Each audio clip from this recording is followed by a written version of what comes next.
දැන් ඔකට අත වැණිවේ නෑ. විනු අත වැණිවෙත් නෑ. පියුමි අත වැණිවෙත් නෑ. මම හිතුවා දෙන්න මත වනයි කියලා. මම හොරෙන් අත වැන්නුවා දිනක්ෂි බැලුවේ. ඒගොල්ලෝ මේ ලයිව් ප්‍රෝග්‍රෑම් වල අත වනන්නේ නැහැ. එයා තර්ජනය කරලා ගියා අපි දෙන්නට. අත වෙනවොත් බලාගෙනයි කියලා. අත වැණුවොත් මරනවා කියලා. ඇත්ත. තර්ජනය කරලා මෙම දිනක්ෂි චූටියට හිටියට අපි දිනක්ෂිට බයයි. මේ චූටි වුණත් අර ගම්බිරිසියක් කියලා ඔව් කියනවා. ගම්බිරිසැටි වගේ තමයි. අපි දෙන්න බලන්නේවත් නැහැ සාරංගය දිහා. මේ ගේට්ටුව මම එහෙම කියන්නේ. නෑ ඒගොල්ලෝ බලන්න බැරි නෑ මොකද මම නෑ බැරි වෙලාවත් බැලුවොත් රවනවා මෙහෙම.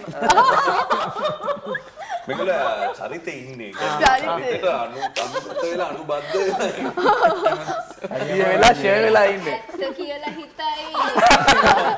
ඔය දන්නවනේ Facebook එකේම යන කමෙන්ට් ඇත්ත කියලා හිතන්නේ අපි නෑ නෑ බොරු. අපි කිව්වේ බොරු. එයා හරි අහිංසකයි. අපි කිව්වේ චරිතය පිළිබඳව.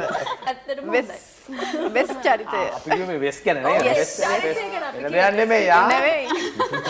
මිහිදු. ඔයාට මෙහෙම අභියෝගයක් දෙනවා. පොඩ්ඩක් ඔයාලා ඈසියෙන් එන්න. පියුමි දැක්කහම ඔයාට එකපාරට මනසට එන ගීතය මොකක්ද?